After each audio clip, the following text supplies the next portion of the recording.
Mukomana inini ndakatanga kuita musikanzwa apo pandainge ndava kutoda kutopedza zvidzidzo zvangu ndiri kuBible school. Nemurume wangu takasangana patainge tichiri kuBible school, zvinhu zvaasingatozivi. Ndati ndinge ndichiuya kuzozvifumura nekuti ndiri kudawo mazano kubva kune vedare renyu. Ndine pfungwa dzekuti ndinge tichienda kun'anga ndimbonobvunzira kuti ndinge ndichinzwa kuti zvinhu zvandakaona ndakazviona zvechokwadi here kana kuti maybe ndakangoita hallucinations. Ndakange ndichimbodanana naGinimbi. Yes, the real him. I used to date him apo pandainge ndichiri kuBible school. Ndaiva ndiine friend yangu ainge ari munhu ainge aine musikanzwa, akatanga kundidzidzisa musikanzwa. Ndokubva tachizosangana kupati naGinimbi tikatanga kudanana, asi tainge tichizviita in secret because inini vabereki vangu vatori overseers kuchurch, saka ndainge ndisingade kuti ndinge ndichizozivikanwa pasocial media kuti I was the girlfriend. Aitondidawo zvekutodaro, ndo yainge iri secret iyoyo. Friend yangu anozviziva, asi ndakazosiyana naye mushure mekunge ndaona kuti ainge achidanana nevasikana vakawanda. Yose kugweru uko vakawandisa vasikana vacho, those that were still at university. Ndakazongonzwa kungomusema kuti munhu anoda vakadzi zvakanyanyisa. My husband, he comes from Goromonzi as well. Secret yandikuda kushare nemi haatombozvizivi and haatombofi akatombosuspekta kuti ndini nekuda kwekuti ndinonzi ndiri munhu akadzikama zvisingaiti.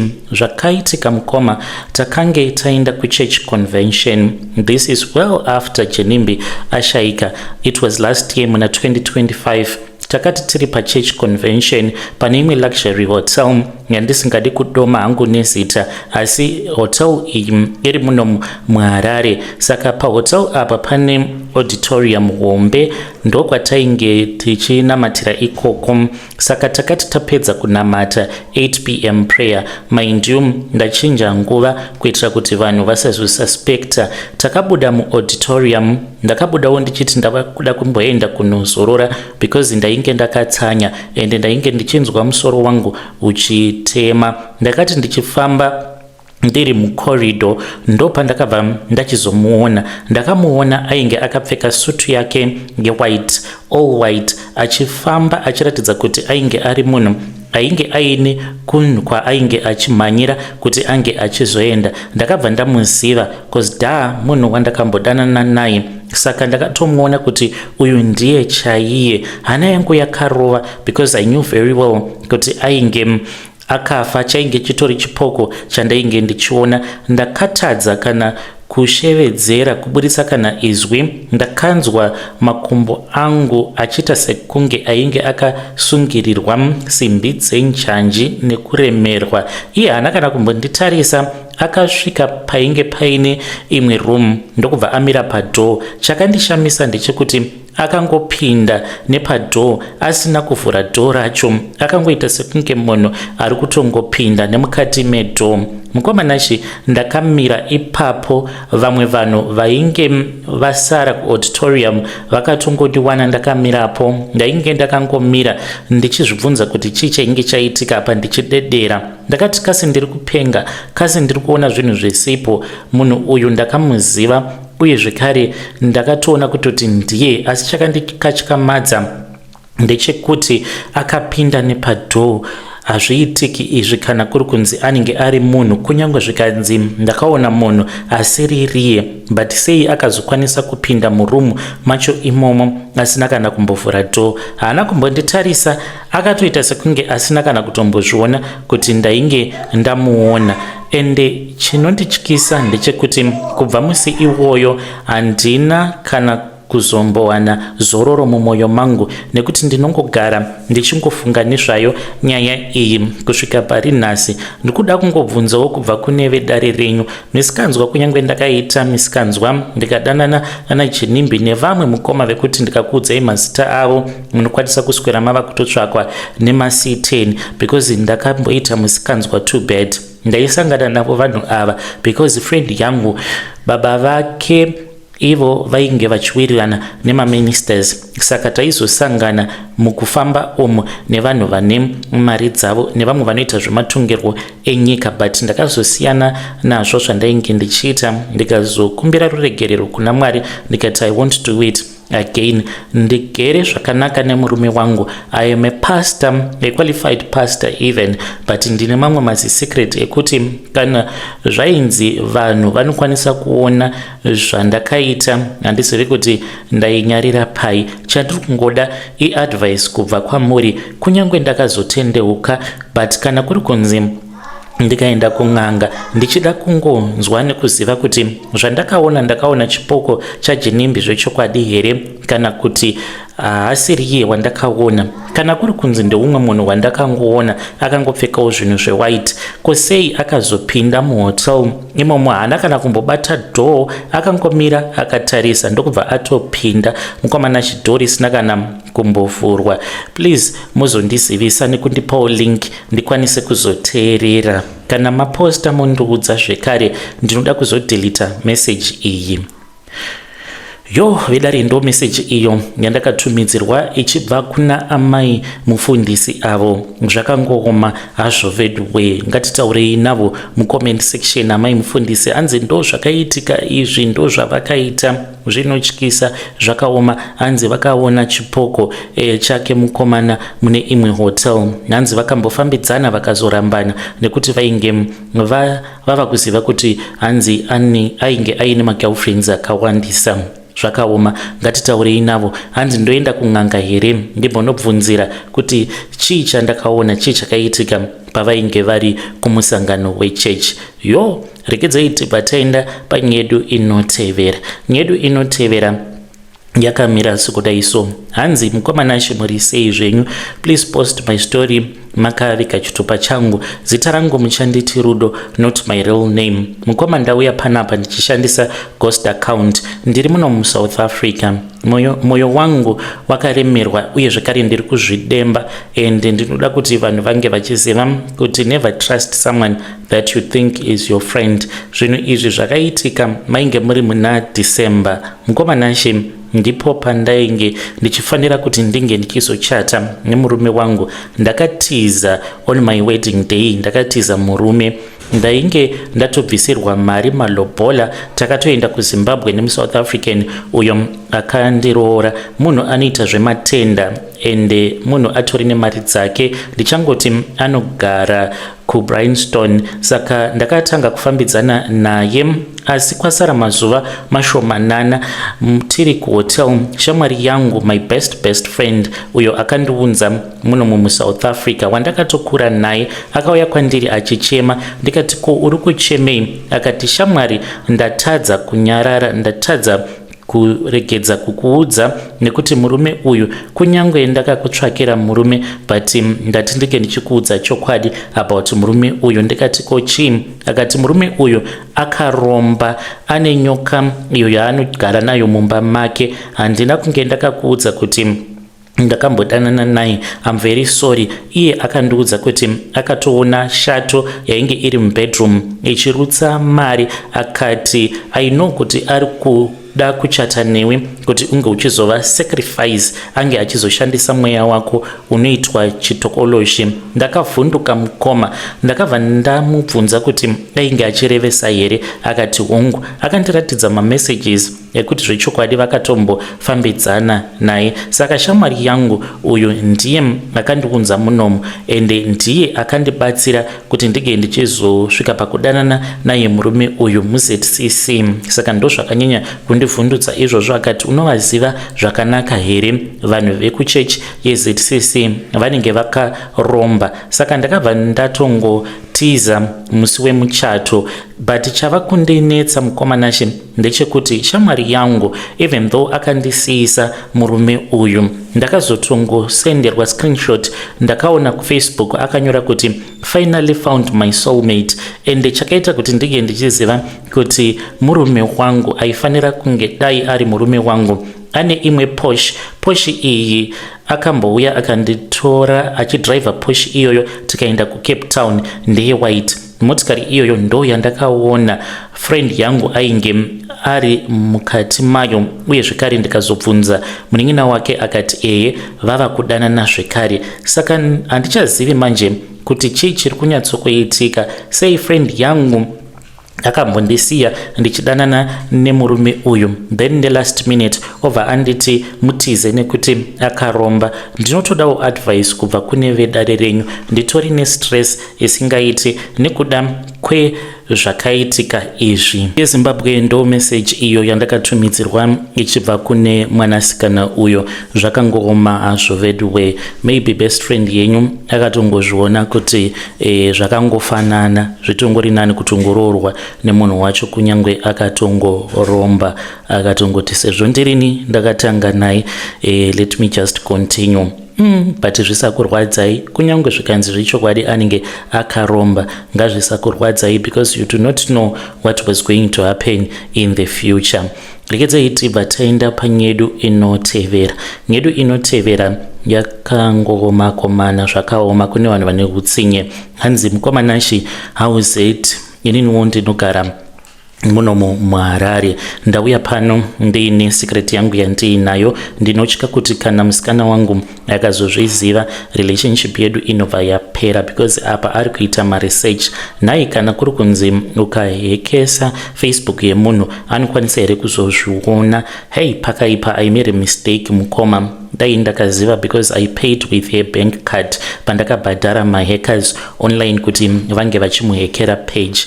Ndinodzidzawo paUniversity of Zimbabwe, uye zvekare ndine musikana wangu wandinoda zvakanyanyisa. Musikana uyu ane chipo chekuparidza shoko raMwari nenzira inonakidza. Sometimes anoshandisa sort of like comedy. Saka zvakaitika mukoma ndezvekudai akavhura page rake reFacebook ndokubva achizotanga kuisa mareels achiparidza bhaibheri. Mukoma zvakaita semashura, mumazuva maviri chete akabva aita 15,000 followers. Atori nerimwe video iro rakatoita million views. Asi panzvimbo yekuti ndige ndichifara, ndakabva ndachizotanga kubatwa neshanje nekuti ndakabva ndaona kuti vazhinji vanhu vainge vachiengaja naye vainge vari ma-white American men, avo vainge vachimurumbidza nekunaka kwake nezwi rake, not in a provocative way, but zviya zvekuti I so wish that you will become my wife, ndinoda kukunza kuAmerica. And ndaiti kana ndikatarisa maprofiles evanhu ivavo ndobva ndaona kuti hasi ma-Nigerian scammers, but vatori vanhu chaivo chaivo, white Christian men. Saka ndakabva ndabatwa nemweya wegodo rakatanga kundipedza mafuta richindidya mukoma. Ndakabva ndatanga kufunga kuti varume ava varungu vachanditorera musikana wangu, because iyewo zvinhu zvaaigara achitaura kuti I wish to go to America one day, but hatina mukana wekuti tinge tichienda ikoko. Obviously tikangopedza zvidzidzo zvedu tichangotambura muno muZimbabwe, you know, as a man munhu wako unenge uchitomuziva, and handisi kuti aikwanisa kuzodanana navo, but ndakangoti I'm going to tie all the loose ends, handidi kana mistakes. Nekuda insecurity ndo yakashanda ipapo.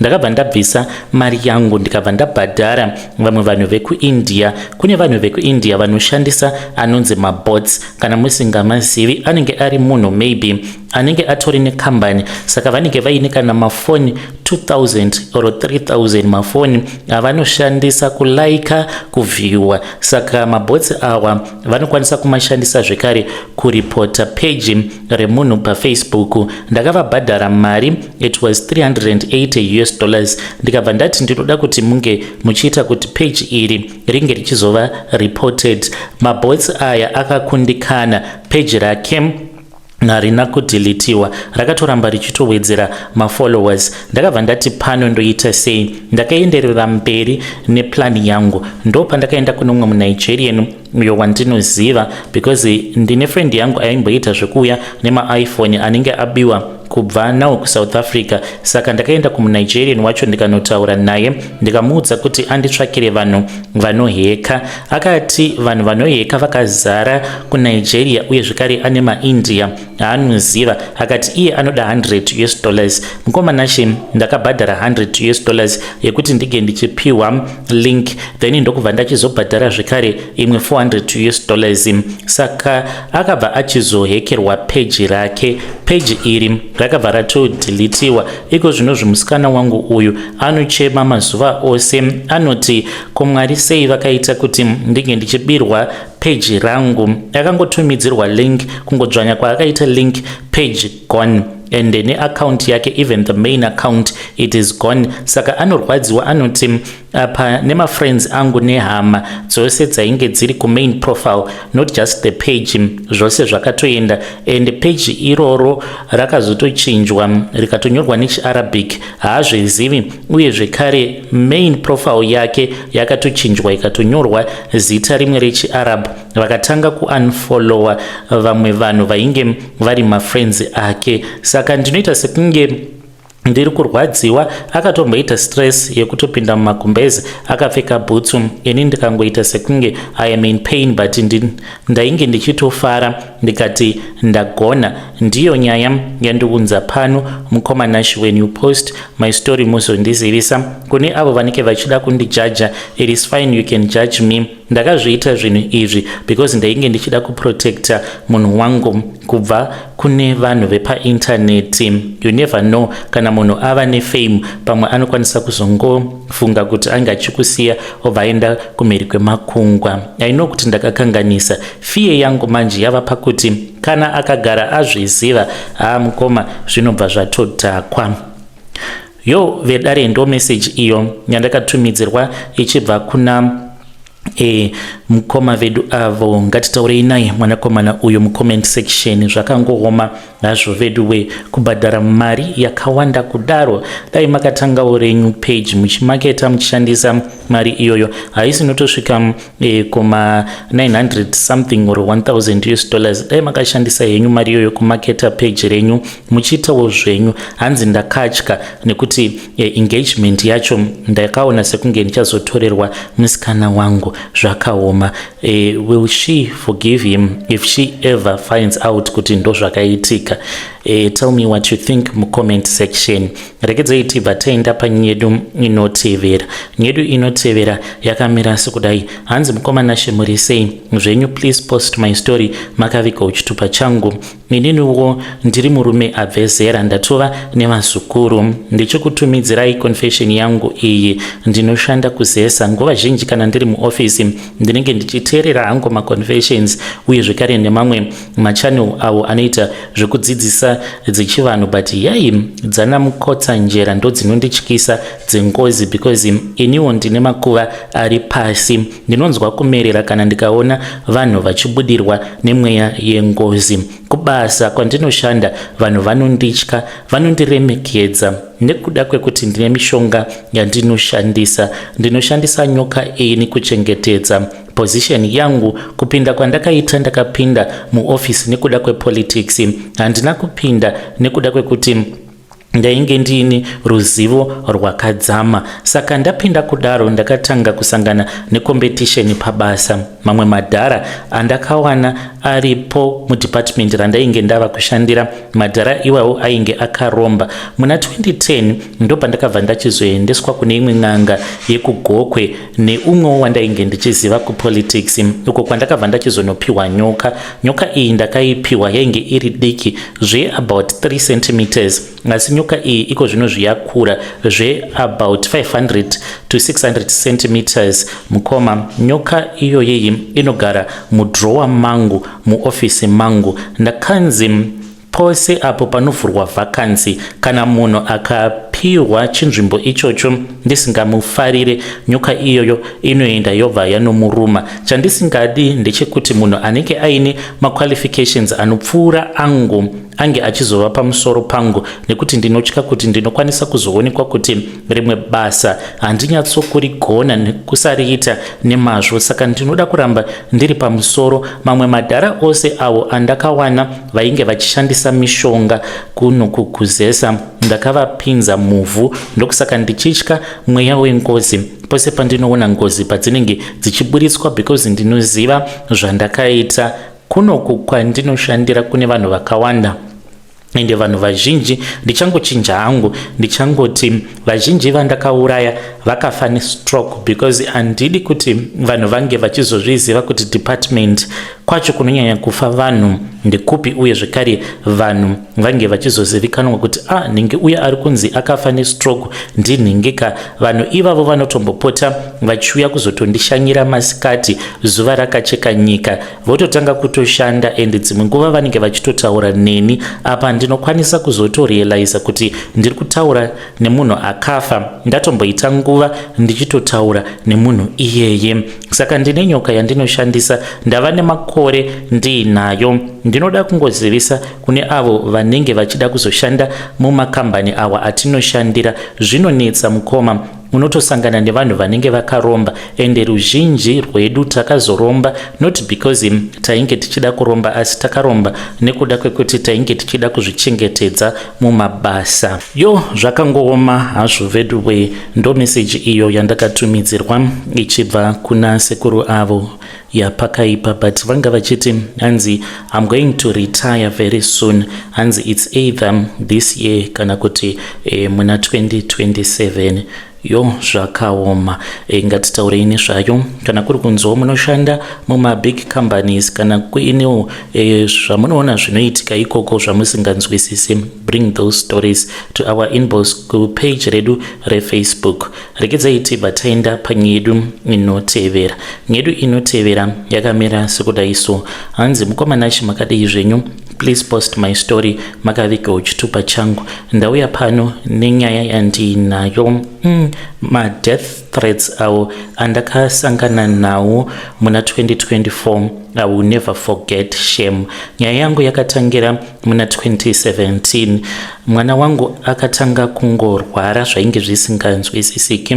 Aikwanisa kungokolapsa, otofenda kuita sekunge munhu atofa. Nekupererwa ndakabva ndachizomhanyira kuHarare nemurume wangu kunotsvaka umwe muprofita ane mukurumbira. Ndichangoti vanonzi papa ava takatoita zvekutobhuka tichiri kunoku kuUK. Ndokubva tachizopiwa madates. We then flew to Harare from the United Kingdom. Tasvikako murume wangu akazobatikana, haana kukwanisa kuti ange achizoenda neni kuti tinge tichizonobetserwa tiri pamwe chete inini nemurume wangu. Saka mukoma zvakazoitika ndezvekudaiso. Ndakati ndapinda mumaoffices mavo, ndipo apo pandakabva ndachizoudzwa kuti mwana wangu ainge achazopora, asi pane zvandainge ndichifanira kuti ndinge ndichiita. Vakanditi ndinge ndichivapa only $1 kuti vange vachizoporesa mwana wangu. Ndainge ndisina dollar because vainge vachitoda mari yainge yakatobatana. Ndakabva ndati zvino ndodii. Vakandiudza kuti ndinge ndichitsvaka chekutenga and to tell munhu ainge achazonditengesera to give me change inenge iine $1. Ndakaita saizvozvo. Kwandiri ndakangoona sekunge dollar yainge isimbori mari yakawanda, dollar achisi chinhu, ingori mari shomasa. Ndikabva ndachizodzokera kumaoffices kwavo. Ndakasvika ndikawana mwana wangu ainge akatogara panze achitogwina. Vainge vaine umwe munhu wavainge vachiita session naye. Vapedza kuita session takabva tachizonzi tinge tichizopinda.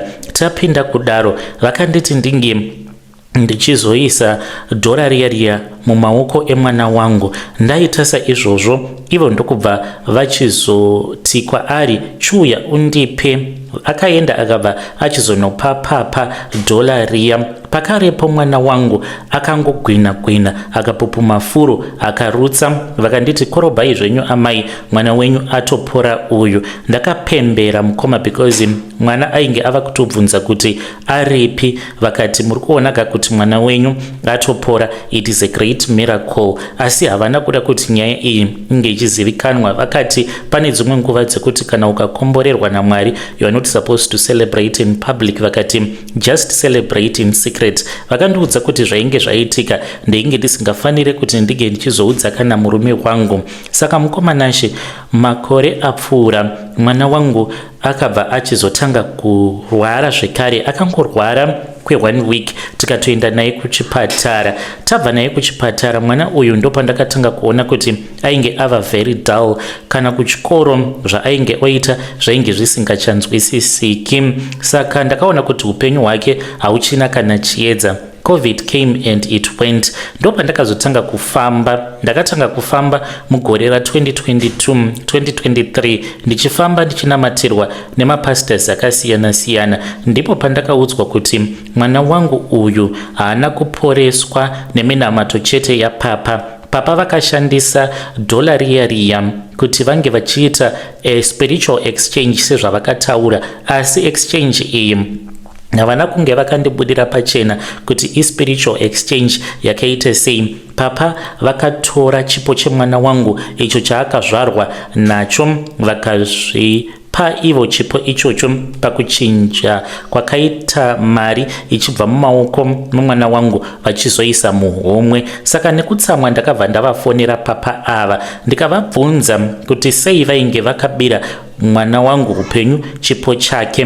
Mukoma Nashi vakashanduka. Ndakatanga kutumidzirwa madeath threats nevamwe vanhu, vamwe vaitofona vatori varungu vachindifonera kuno kuUK vachiti kana ukaramba uchitaura zvisina basa iwewe nemwana wako nemurume wako muse muri kuzofa. Saka murume wangu akazongoti ngatisiyane nazvo. Iko zvinozvi ndizere nekuzvidya mwoyo. Mwana wangu mukoma upenyu hwake hwatongova panguva yakaoma. Ndava kutoda kutoti ndige ndichienda kunomusiya kana kuhome uko kwekuti vanokwanisa kuzomuchengeta because haana kana chaanogona kuti ange achiita nemakore ake. Mwana ainge ari very intelligent in school, but iko zvinozvi zvinoitika paari zvinotondidzimba mwoyo. Kana mukaposta nyaya yangu muzondizivisa. Handina hangu yaupi yandiri kuda as such, but ndangoti ndige ndichingokuudzai zvakaitika kwandiri pandakaenda ndikanonamatirwa napapa muHarare.